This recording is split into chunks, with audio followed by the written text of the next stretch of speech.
Happy Sunday. It is championship eve. Welcome to the Scoop World Order. Just finished up a great Sunday of watching some really good NFL games, some really tight games. So we're going to talk a little bit about what is it like the night before a national championship game, kind of the feelings, the emotions, what has gone down in practice, what's the plan going to look like. Tonight is a Scoop Ultra episode. If you guys have questions, put the 3 asterisks in front of them if you're a Scoop Ultra member. And then I will treat those like a super chat. So we're going to have a nice little casual conversation. Just me tonight. Nevada is down in Atlanta with his family. So some of you Scoop sleuths have actually seen him and said hi to him. So that was actually pretty hilarious. He texted me that. So the Scoop family is everywhere. It's awesome. I saw a bunch of you guys at Costco today. It was cool. So again, this is it's whatever, but like anytime you guys see me out and about, when you guys come up and say hi, it makes my day. It's the greatest thing in the world. So thank you to you guys that came up and said what's up at Costco today. It was cool. But yeah, it's a big day, and it's Martin Luther King Day, so everyone's off work tomorrow, or a lot of people are off work tomorrow, and it's gonna be a big night for the Buckeyes. I'm super excited for Ryan Day and the program. And the game can't get here fast enough. So with that being said, as always, if you guys enjoy our content, please leave us a like. Click subscribe. Also click that little alert bell. Again, I appreciate all of you guys that are on here each and every night. I appreciate all the guys that are huge parts of the Scoop family. Special shout out to Beth and Karis. You guys are in our prayers right now. We know what you guys are going through. You guys are the best. But again, I just appreciate all that you guys do. Love you guys to death. I know that a lot of you guys enjoy the show. We try to make it every night, which is hard sometimes. But when you go 7 days a week, you don't take the weekends off. But we try to get it in. Tonight was a little different because I didn't want to go against these really good NFL games. So you guys can understand we're going a little late tonight, but I know a lot of people are off school. The kids are all off school. So hopefully you guys are tuned in.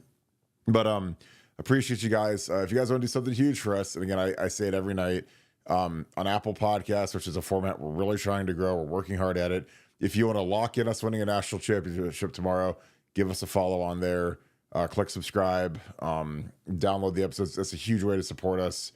Even if you prefer to watch it on YouTube, just subscribing is a big help. So again, it's completely free.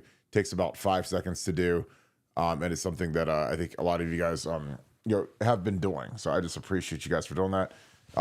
Nevada is obviously down in Atlanta. I think a lot of you guys are down in Atlanta. I hope you guys are having a good time if you're down there. I hope you guys got down there safe if you drove in. But yeah, it's a surreal feeling when you get to the night before the championship game. Obviously, I've been there twice, lost twice, which was terrible. But, we've had good experience in 14, obviously. And I feel like we've got a very severe talent advantage in this game versus Notre Dame, not just off of recruiting and how we've developed guys, but, they've had some pretty significant injuries too. And we have as well. But I think that theirs are, they don't have the depth that we do. I think at the level that we've recruited and worked the transfer portal, the best in the country. And I think that these guys they're hungry. We went out and spent a lot of money to get a lot of kids to come here and retain guys. And, yeah, it's gonna, I think, pay off in spades tomorrow, because you're going to see a team that's dominant versus a team that's not. And, I'm just excited to see, what goes down, how everything goes down, the plan. I'm going to break a little bit of film down. I always go back to this Oregon game, because I like to, the schemes are completely similar, but Oregon wanted to play a lot of man coverage against us. They thought that they could. Didn't work out great against them. So, I think that studying what we did versus man coverage is something that you can kind of see how Chip's going to work to get JJ the ball. He's got to move the stuff around, shift motion, a lot of the stuff that I like to talk about. So we'll break that down. We'll take your questions. But yeah, like the night before a championship game, it's surreal because, and I don't know if these kids know this. They obviously know it, but it doesn't really hit you until it happens. But this is the last night ever that this team is actually together as an official team. And that's a really surreal feeling. It happens in every sport where, you get to the end of any season, if you guys played high school, college, whatever level, that team, once they complete their final game, is never a team again. They never play together again. Not formal. I mean, you could go play, if you're a basketball team, go play in a rec league or something, but football, it's different, because once football's over, that team's never in the same room again. And, when the clock hits all zeros tomorrow, they're never going to be, the same. So it's something where I think that, these guys know that, and these guys have been through a lot together as a crew. Some of these guys have had the careers they wanted, some of them didn't, and some of them have really turned up. Jack Sawyer's talked a lot about how his first couple years didn't go great, but now he's playing as good as anybody in the country. At a great time, obviously in the playoffs and leading into the NFL draft. I would imagine he would skip the Senior Bowl. I don't think he's going to play in an All-Star game. He shouldn't, because he just played 16 games. He heals his body up. But I'm excited for these guys, and I feel like our leadership has been through a lot. We've beat Notre Dame the last 3 times we've played them. I think that the familiarity of playing them last year is huge, but I don't think, and again, I might be crazy, I don't think Notre Dame's as good as they were last year. I just don't. I think that they had a decent, they had a lot of breaks in the playoffs with Georgia losing their quarterback and the like. But last year, I look at their offensive line, and their right tackle started for the Houston Texans this year, and their left tackle, Joe Alt, was the best rookie offensive lineman. It was a top 6 pick in the draft or whatever. So their tackles aren't anywhere near as good as they were last year. So I look for Jack and JT to eat. JT is going against a redshirt freshman, making his first career start, in the national championship game. So you want to talk about guys that could be potential game MVPs. I think, defensively, Cody Simon is the guy you have to look at, just because when you play Notre Dame, they're going to try to obviously run the ball, shorten the game. They did the same thing last year. Keep our offense off the field, play physical, wear us down, because that's their only chance. They can't get in a track meet with our guys, not with our skill guys, because they don't have a receiver that would be in our top 4.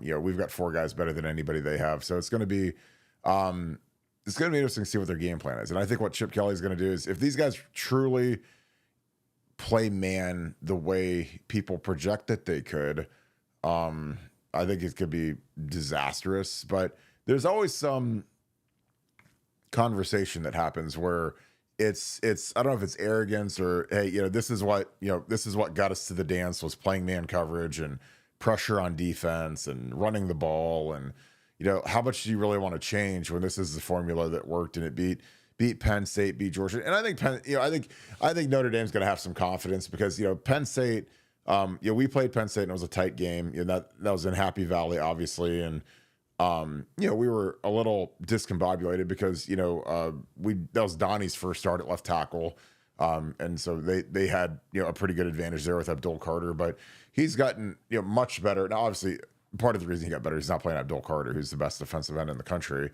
But I think that our confidence and our chemistry at this point is superior to Notre Dame's. And I think that we've been through, I'd say, more, just because we had that Michigan loss and the Oregon loss. And I just like the direction of the program right now. And I think that when you give Chip Kelly and Jim Knowles, 8-9 days to prepare, they usually cook up something pretty good. And really, Jim Knowles versus a one-dimensional rushing attack that doesn't have much of a vertical presence, I think that's going to be a huge advantage for us. So that's just my opinion. And again, I think that of all of the national championship teams that we've had to play in the last few years, I think that this is the weakest.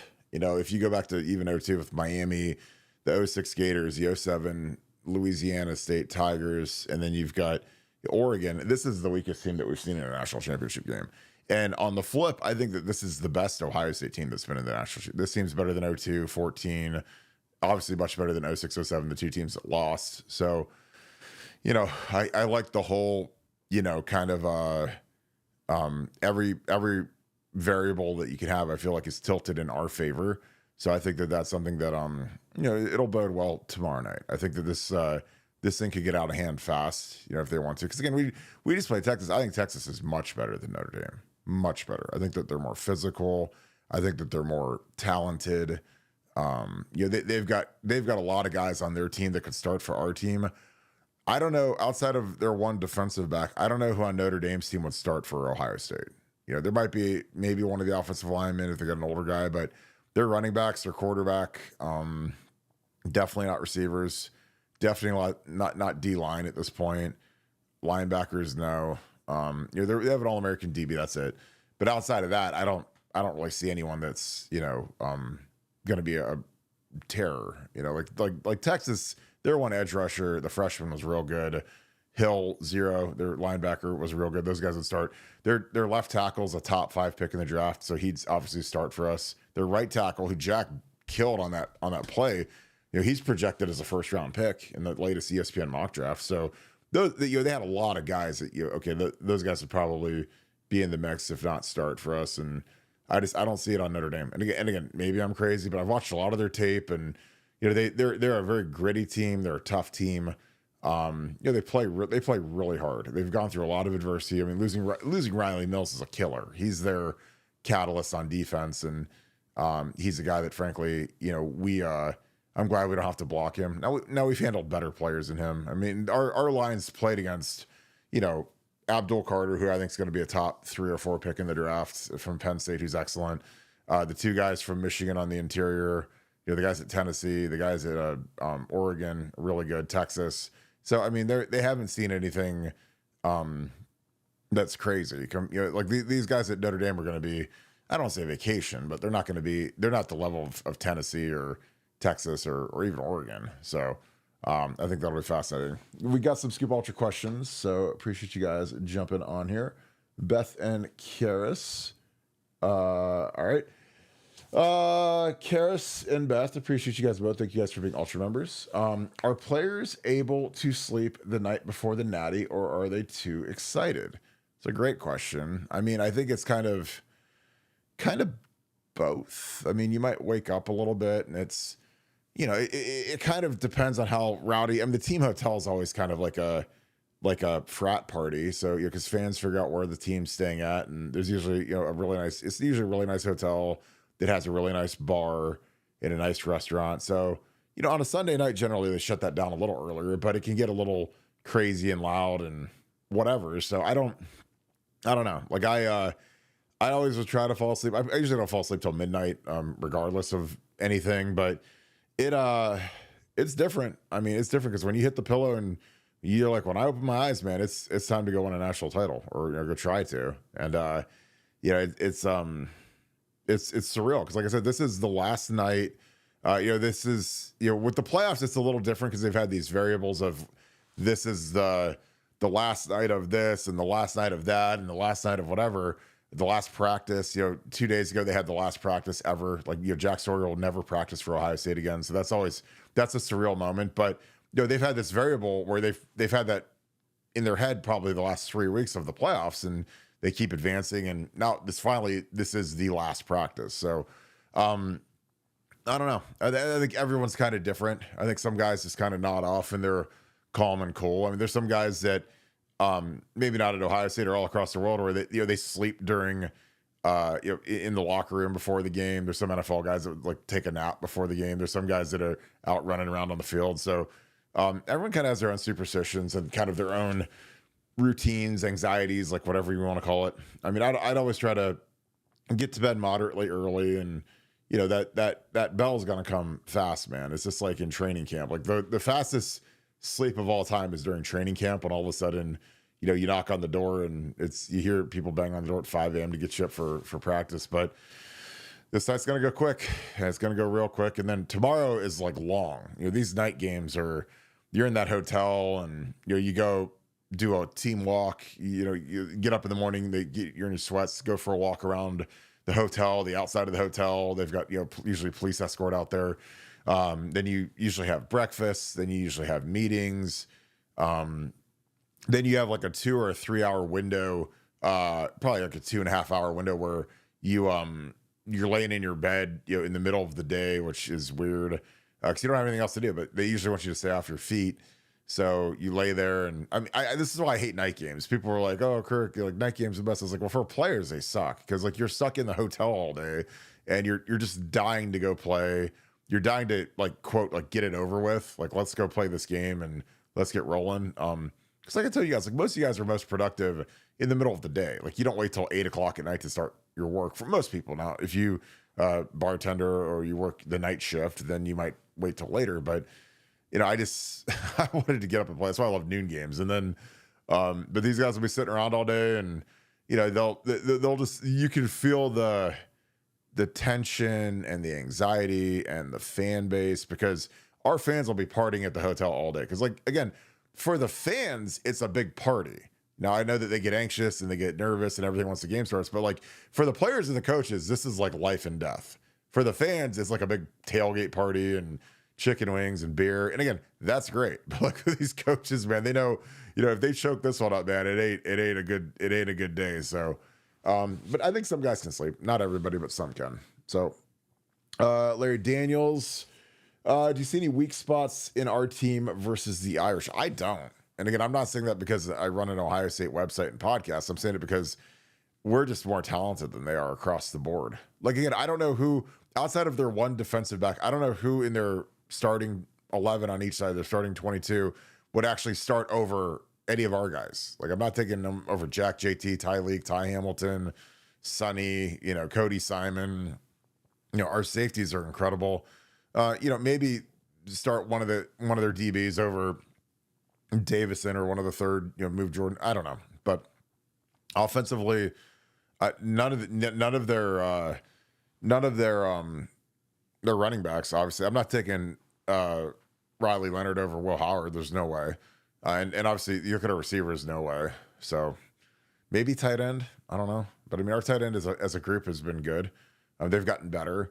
And I'm really excited for Travis Clare, the kid from Purdue. He's going to be a huge upgrade for that room. He was third team All Big Ten at Purdue, and when you're a third team All Big Ten at a really bad program, that you're normally would be, he'd probably be first team All Big Ten if he had been at Iowa or Michigan or someone that was a big tight end program, because he's that talented. He just, Purdue was just impossibly bad this year. So I don't see any weak spots. And again, I appreciate you, Larry, for being an Ultra member. SC Buckeyes. Thank you for being an Ultra member. Heard on another podcast that Notre Dame looked banged up and smaller than OSU. What are your thoughts? Well, I mean, I totally would buy that, just because, again, when you look at what wins in football and really sports in general, it's the old bigger, faster, stronger type thing. Like you look at hockey, usually the bigger team wins if they're skilled. You look at basketball, you want these giant guys that are skilled with length. And football, like our team looks so different from 10 to 20 years ago that it's crazy, because again, we've recruited really athletic big people and really athletic movers. And that's why you look at our new tackles. We've got Ethan Onianwa and Philip Daniels. Like, I mean, those are big, lengthy, 6'7", tall guys. Like I was talking to David Patterson the other day, who's one of my best friends from when I played. And he literally, I told him, in 2003, I was the tallest guy on the entire team. As a true freshman, I was the tallest guy on the team. And I was 6'4.5". Now, we've got guys that are 6'6", 6'7". We got some guys that are, Josh Simmons is tall. We've got a lot more height and length and athleticism, because again, like, with recruiting, they don't have a 6'4", 230-pound receiver like JJ.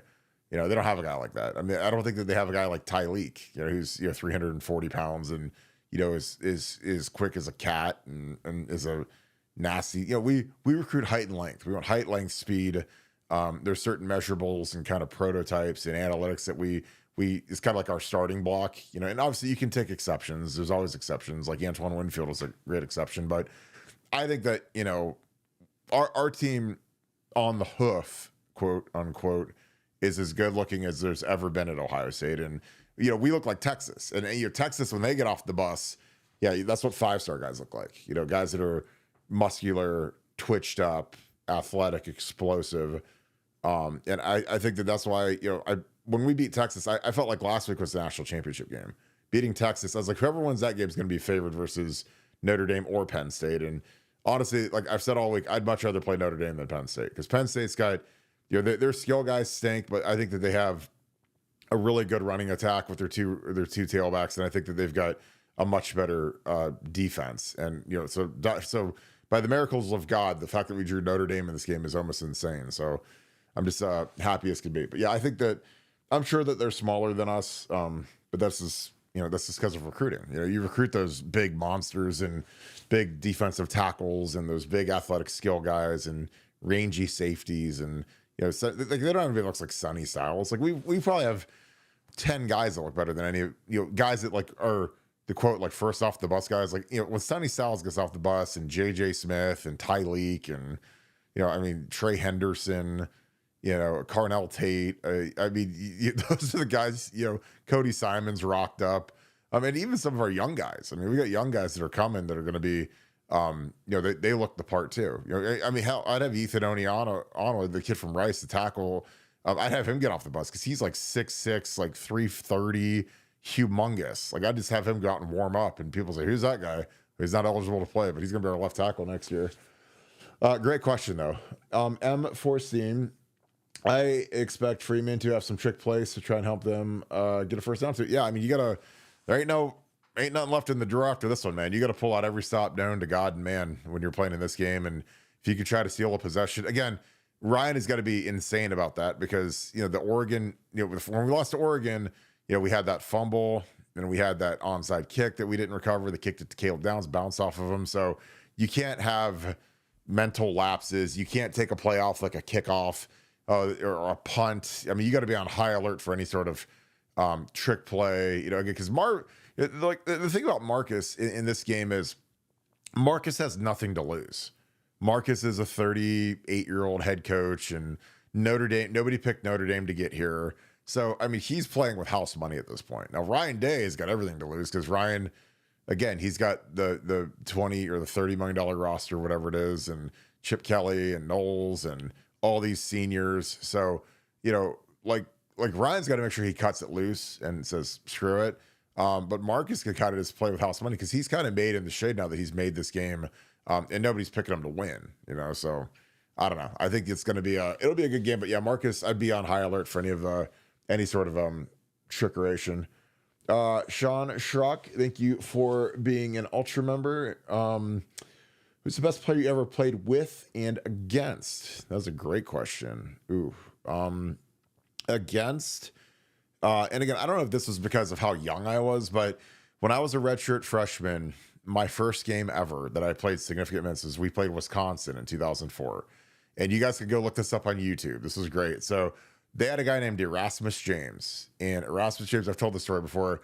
He was the national player of the year defensively, and he would have won every award known to man, but he got high load versus Purdue like the next week. It was like the dirtiest play I've ever seen. I mean, literally tried to like cripple him, like ACL him. And we start the game off. You guys can go watch the beginning of the game, and he's going against Tim Schaefer, who beat me out to start at right tackle, and Schaefer gives up like a tackle for loss, a sack.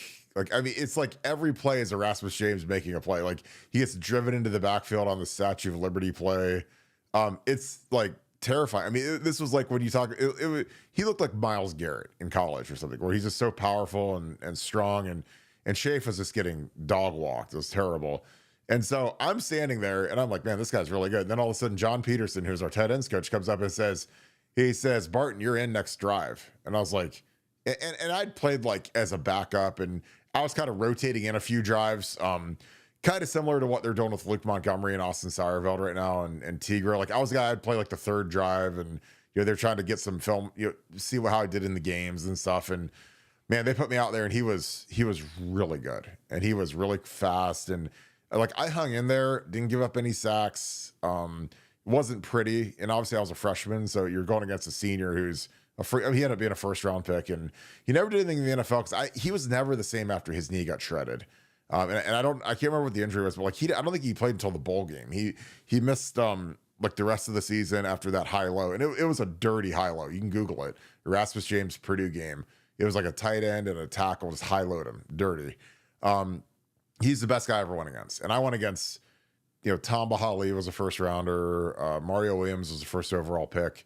The guys from Florida weren't that good. I mean, I know everybody thinks that they were like gods, but I didn't think they were that good. Now they had the sacks against us because whatever, but they were both busts in the NFL. Tom Bahali's like in the Chiefs Hall of Fame. He was a guy that I never had a problem with. I just dominated Tamba, but he ended up being 12 years in the league, Pro Bowler. And then on our team, obviously, played, Will Smith was incredible. I love Will Smith. God rest his soul. Mike Kudla was a nightmare to go against every day. He was strong as an ox, and he was really, really competitive and tough, and he never took a playoff and was always in great shape. And he was really short too, because he was like 6 feet tall. So, normally that's not a benefit, but his leverage was crazy. And it's something that you can't really simulate. There's not many guys that are 6'1" that weigh 260, that run a 4.540 and bench 600 pounds. So he's kind of a one of one. And so, when you go against all the other guys in practice, he's totally different. He's like a guy that throws a 108-mile-an-hour fastball. Like, there's no real way to simulate that. So Couds was tough. In terms of playing with, obviously, it's the start with the major. Troy Smith is the best player I ever played with at Ohio State. Nick Mangold was fantastic. AJ Hawk, Dante Whitner, Cam Hayward was great. As a true freshman, he started, and I knew he would be good. I didn't know. I mean, I didn't think I wasn't sure he'd be NFL Hall of Fame good, but he's going to be an NFL, maybe a first ballot NFL Hall of Famer. I mean, he just made first team All Pro as a 36-year-old, which is crazy. But he's Cam's got to be up there now. I mean, especially the way if you combine the NFL career with everything, it's probably Cam now, because he's going to be a first ballot Hall of Famer in the NFL. So yeah, Walter Payton Man of the Year. So Cam's going to be up there. All right, we got some super chats too. Again, I appreciate you guys kicking on with us as we're rolling into the night. The stream tomorrow night will start about 7:30ish. So I'll put that up, and we're going to kick it. We're going to kick it for the whole game. So I hope you guys are in here, active in the chat. If you guys have questions, you can send in a super chat in the game, and I'll answer it. I'm also going to try to see if I can rip some film during it, so I can break some of this stuff down maybe at halftime. I'll probably take a break at halftime, because it'll be probably like a 30-minute halftime, because I'm sure both bands will perform, and they drag it out in those national championships. I don't know if they've got a singer, if they've got Beyonce or any of that stuff, but it's usually like 35 minutes for halftime. So I'll probably just take a break so I can go, use the restroom and walk around for a second. So sitting for 4 hours is long. And then we're going to try to do a post game with Nevada afterwards, but he's got to get back from the stadium, get back to his room, get back to a quiet place where he can log on and give his opinions. So, but I look forward to seeing you guys on there. Ryan Castor, thank you for the 5. How important is setting the tone on the opening drive? 3-0 so far in opening drives. I'm just gonna say OHIO. Appreciate you. I think it's important. Like, I think it's good. My dream scenario is always that we kick off first, our defense stops, and then we go score. Because then it's like it kind of makes the team that got the ball first feel like they're behind the 8 ball, because you have the possession coming out of halftime when you defer the choice the second half. Now, if we get stopped on the first drive, do I think it's the end of the world? No. Because I think it's obviously amazing to score on the first drive to really set the tone, but you guys got to remember, we scored on the first play against the Florida Gators with Ted running it back, and then that was kind of curtains. You end up losing 41-14, and plus in the LSU game, we were up 10-0, kind of kicking their butts all over the field, and then we just made like 1,000 mistakes, and it was like, if you want to cry, go watch that game, because that was my last game ever, senior year.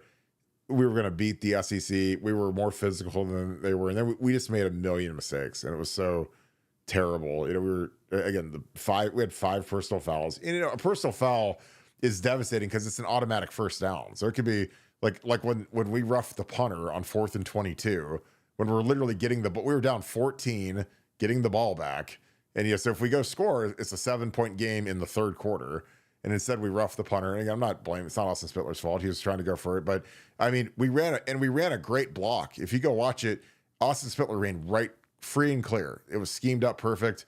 And Austin, he has his hands like this. If he has his hands like this, he takes the foot off the ball of the punter. But those are the plays that live in your head forever, because you're sitting there watching it and you're like, oh my God, we're going to block this. He's running scot-free and his hands are like this. And the ball goes and he hits the thing, and you see the yellow thing and you're like, oh my God, please let it be the 5-yard one. It's like, nope, we're in Louisiana playing LSU. We're going to get the 15, the automatic first down. And I was like, I don't know. It is what it is. Like I said, that was, and again, I plea in these games, you've got to play a clean game. Like the Baltimore Ravens just lost to the Bills, and they had 3 turnovers. They lost the turnover margin. So if you turn it over, if you commit dumb penalties, we had a field goal get blocked. I've gone through it a billion times in my head. Field goal got blocked, which again, if you have a kick blocked, if you have a punt get blocked against you, you lose like 90% of the time. Jim Tressel used to always remind us of that because he was Mr. The punt is the most important play in football. So if you have a punt blocked, then it's a long, terrible rest of the game in general. Again, you look at the Indiana game, like we were kind of slogging along. All of a sudden, their punter misses the snap, and then we run one back. So when he say the punt is the most important play in football, it's pretty prophetic. I mean, because he is the man. But I love Joseph. But I think it's important to establish something. But against LSU on our first drive, Beanie broke that long run and we scored. And against the Florida Gators, we ran the first play of the game back to the crib, and that didn't help us. So again, I think it's more about figuring everything out and sustaining it as best you can. But as always, if you can score on that first drive, man, it does set a pretty good message. But you have to sustain it. Because I don't have any rings, and I don't have any national championship rings, and we scored on both of our first drives. Sean Kripke, thanks for the 5. How serious are the Knowles to Oklahoma rumors? Keep seeing his fiance lives there, which could take him away regardless of money. I mean, I don't know. I mean, do you really want to leave Caleb Downs? And do you really? I mean, here's my thing. And again, I always try to go with what makes the most sense. So, if you're Jim Knowles and you work for Ryan Day, again, you always have to look at what is the head coach's specialty. So with Ryan Day, obviously he's quarterback guy, play caller, offensive guy. Ryan Day cares about the defense, but he doesn't really care that much about the defense, because if he can get a guy who's a monster defensive coordinator like Jim Knowles, then he doesn't have to care about the defense, and he can go do what he wants to do, which is run the offense. And it was the same thing at Nick Saban. Like when all of his defensive coordinators, like Kirby Smart and the guy after him and whoever, they all said, well, this is, it's Coach Saban. I might be the defensive coordinator, but it's Coach Saban's defense. And he's the guy that has the input, the final say. And now he doesn't do all the game plan. He doesn't make the whole game plan, but he's the guy that, he's got a pretty heavy hand in it. So, with Brett Venables, I mean, he's a defensive guy. So I'm not sure why Jim Knowles would want to go join his staff, especially because they're not exactly lighting the world on fire right now. I mean, they have another bad year, man. They're going to be getting fired. So, if they offer Jim Knowles $5 million a year to be a coordinator or something crazy, then okay. But I just, if Jim Knowles, who's the best defensive coordinator in college football right now, is going to leave, I don't know why he wouldn't be going to Texas or somewhere where there's consistent great talent. But even so, Texas and Oklahoma, they're not nearly as desirable now that they're in the SEC. Are you crazy? So I gotta go beat LSU. I gotta go beat Florida. I gotta go beat Georgia. I would say dude, when you're at Ohio State, man, we gotta beat Oregon and Penn State and sometimes USC, sometimes Michigan.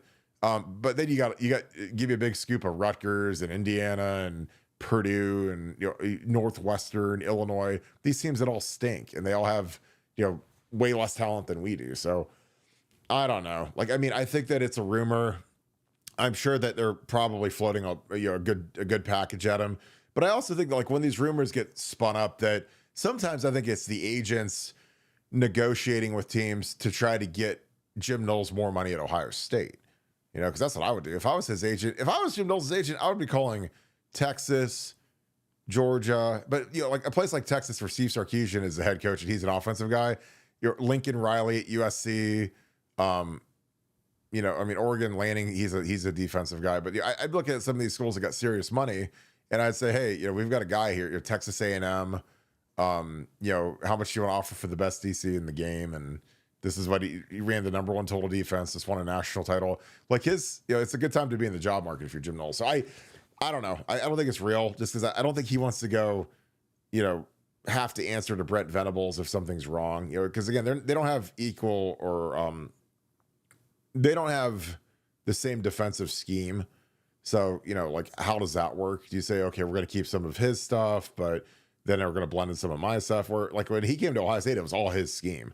And there was no questions asked, and it worked out great. So I don't know. But again, if we lose Jim Knowles, then we will survive. It's if we can lose Urban Meyer and Woody Hayes, we can lose Jim Knowles. And the next guy we get will be really, really good. I think our safeties coach, Matt Uriani, is going to be a head coach really quick. I think I'm really impressed by what he's done with our safeties, but I don't think Jim Knowles is going anywhere. I mean, you can't, you got Caleb Downs coming back. I mean, we got some good portal players. I don't know. It'd be tough to leave this crew because we've got Jermaine Matthews, and we have some really talented guys on defense. Not to mention, Caden McDonald, Edric Houston. I mean, our D tackles next year are going to be disgusting. With those guys in Hero, those guys are really turning up right now, so that'll be good. You got Sonny coming back, probably as a captain. Yeah, so it'll be good. Rice Al Bucks, thanks for the 10. Tomorrow we fight for our lives. They want us to lose, to suffer. This is for every Buckeye worldwide. For Costa Cara George, for every man who may not live to see another title. Our honor defend. Nevada OH. And I love the Rice Buck Owls. That's pretty cool. Because, you got to be loving getting Ethan from the big tackle from Rice because he's a monster. But, yeah, I enjoy every win, guys. I enjoy every championship, every bowl game, every podcast, every day. Because no one's promised tomorrow. And I've had this weird run, with former teammates that are gone now. I've lost Shane Olivier, I've lost Mike Kudla, I've lost Ivan Douglas. I mean, a lot of guys are gone. They're young guys, and so it's JD Larson. A lot of guys I played with. So I don't count on.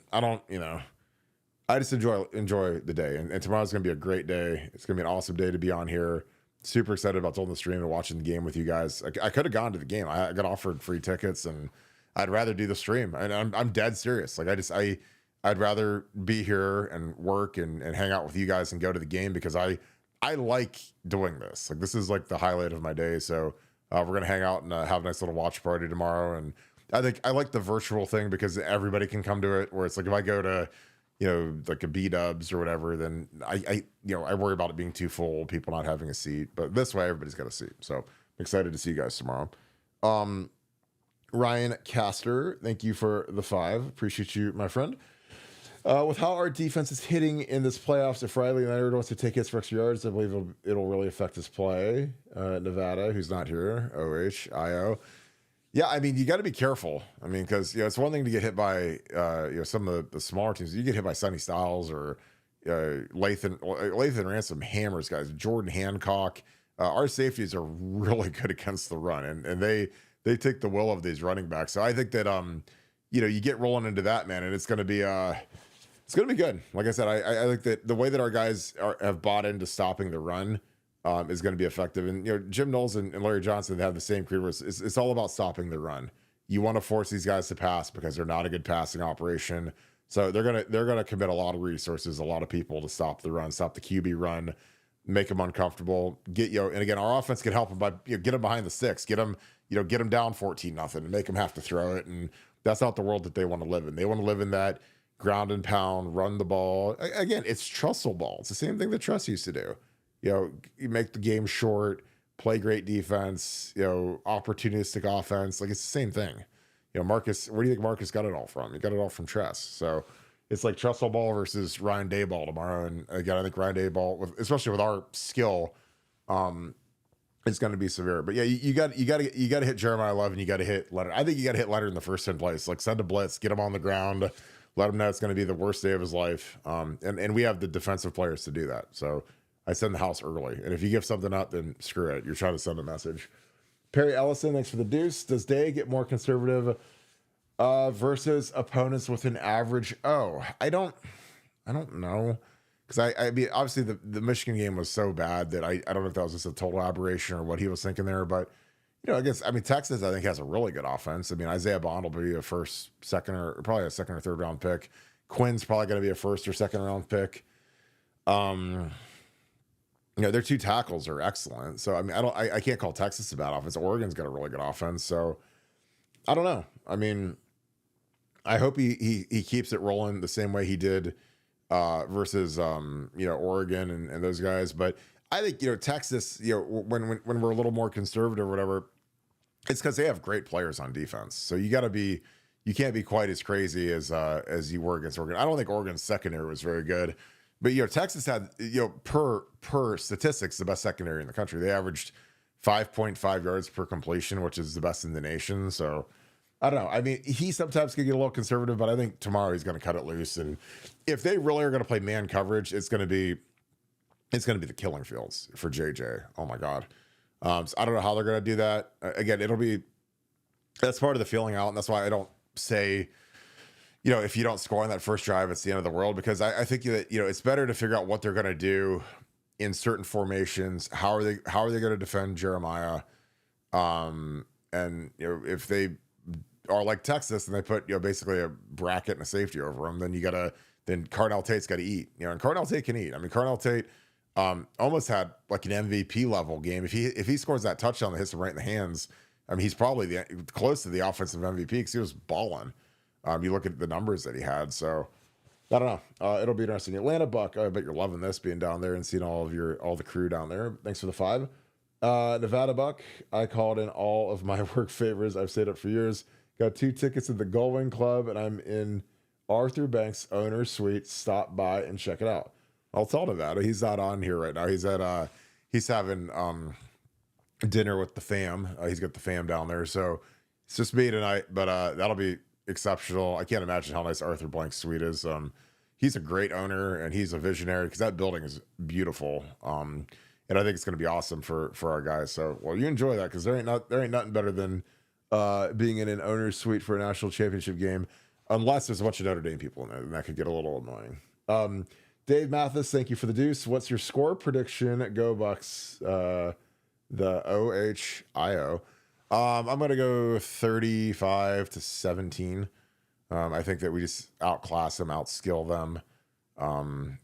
Again, this is it's different because, people say, oh, versus the Florida Gators, everybody said we're going to win, big favorites, whatever. But like, they had Urban Meyer as their head coach. And again, I like Marcus. Marcus is my teammate, but he's 38 years old and doesn't have as good of a team. So he's up against it, man. And I mean, this is a tall test, right? And frankly, their team isn't anywhere near as hardened and battle tested as ours is. Because I mean, we had to go through Texas and Oregon, who's the number 1 overall seed, and a really physical Tennessee team. So, I don't know. And again, I think that this team, since that Michigan game, they've been on fire. They've been incendiary since that Michigan loss. So I'm not picking against the Bucks. I think it's going to be a whooping, and I'm just excited about it. Mike Greene, what's up, brother? I hope you're having a great night. Appreciate you being on here every night. Name one challenge our team hasn't stepped up to. Literally every time we have an opponent, we kick butt and take names. Nevada OH. Oh, so I would say, like since Michigan, we're the best team in football by far, and we've been tight. And again, the only thing that can stop us is if we turn the ball over or we do dumb things, and we've been really good about that. No dumb plays in special teams. Just kind of handle our business. If we take care of the football and we're great on defense like we always are, then this won't be close. So again, the games where we've lost, like we lost that Oregon game, we lost by 1 out at Autzen.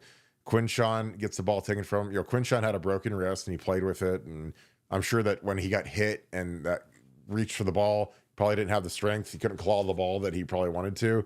And then obviously Caleb Downs doesn't field the onside kick. And so those were 2 huge turnovers right there.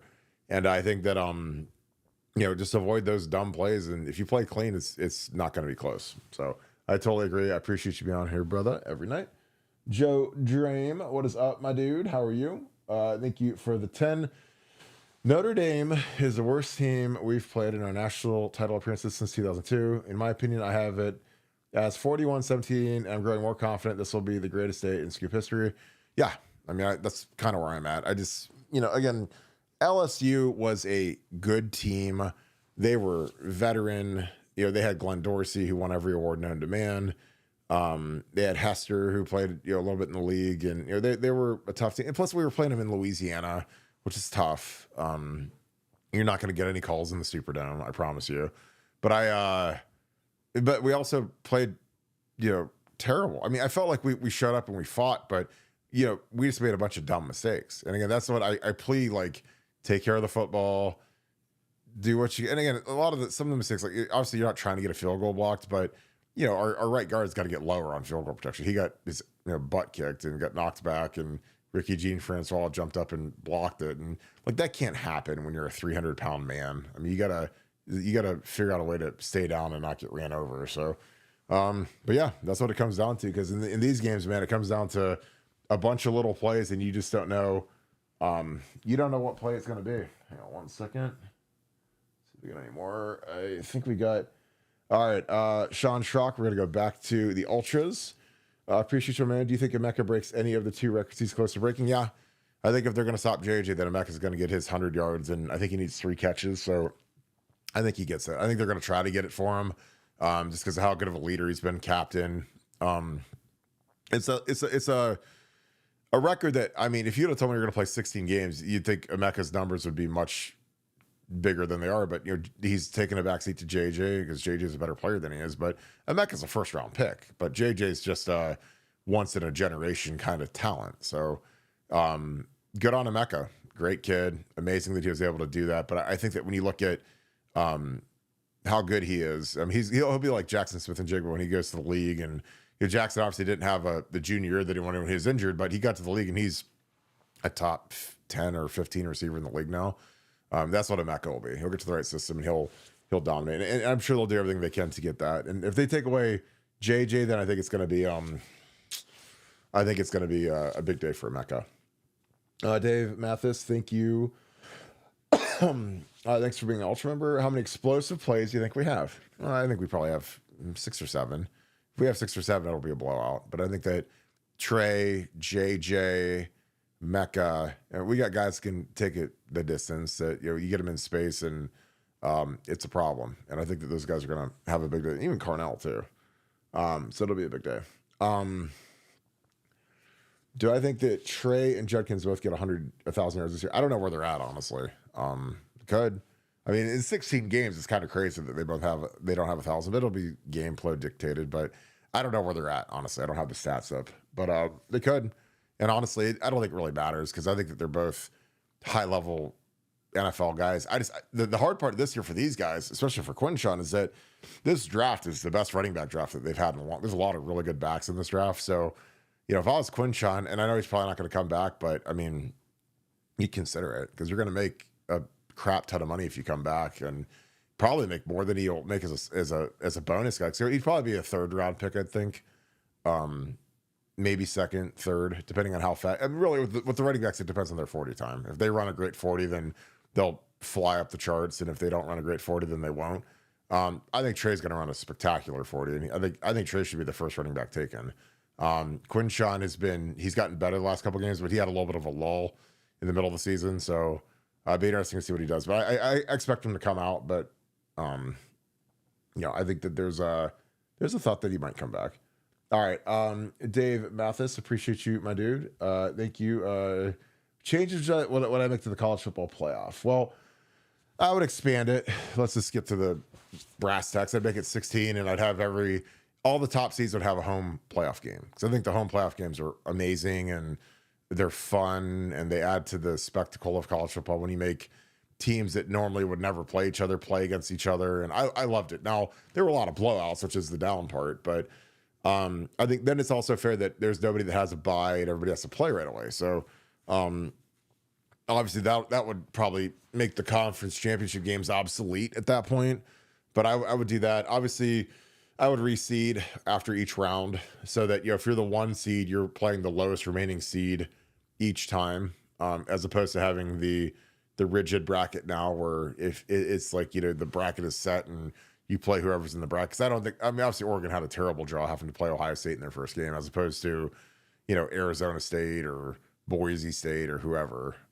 So I think that the draw is kind of everything. So I just don't know. What else? I think that the national championship game should be, I don't want to say it should be the Rose Bowl every year, but it should be like every other year, the Rose Bowl, because it's just such a special game. Beautiful weather, not a weather issue. And I would move the championship games around to like Vegas, Detroit, Indy. You have some cold weather season. When Cleveland gets their stadium done with the dome, they should be able to host it. Move it to some northern cities, because I feel like we're in Atlanta. We're in Atlanta. It feels like every year or every other year. It's like it's like where the SEC is king, and I never thought it was fair that the SEC championship game is in the same building where the national championship is, or where we have to play Georgia a couple years ago. I just I don't know, and maybe that's just me being a baby, but those teams never have to come north until now, which is great.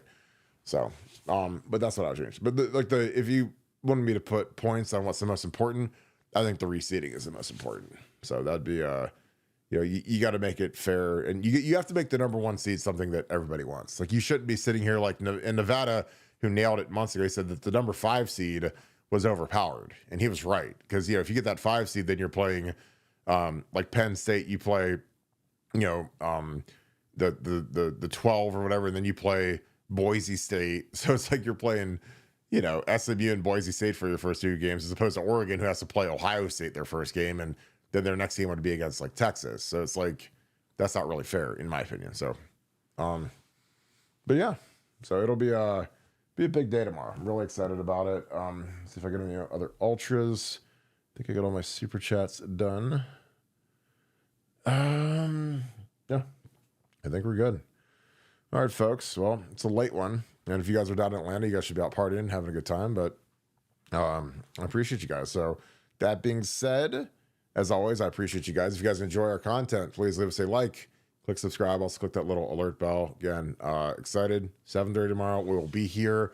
Get in early. Get ready to get fired up. I want to thank our military. Thank our first responders, as always.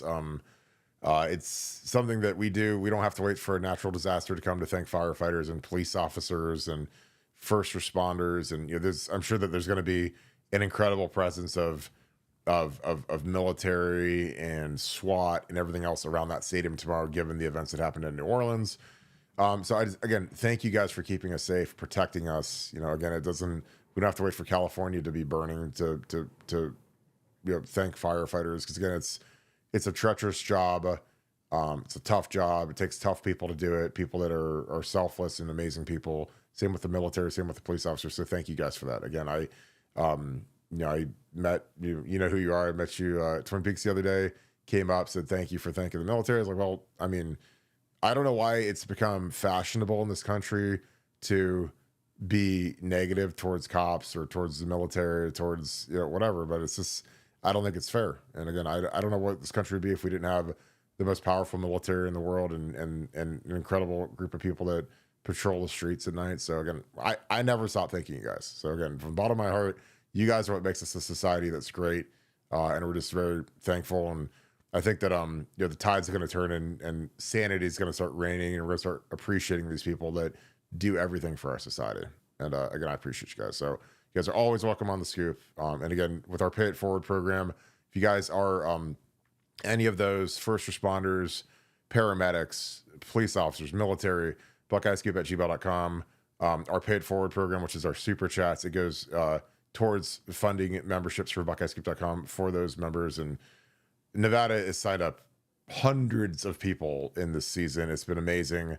So thank you for that. Again, we appreciate you guys. And the best thing you can do is if you have some downtime, you can surf around on the message board, and it's a blast. If you guys aren't on our message board, the game thread tomorrow is going to be crazy, and the analysis is awesome, and it's a great community.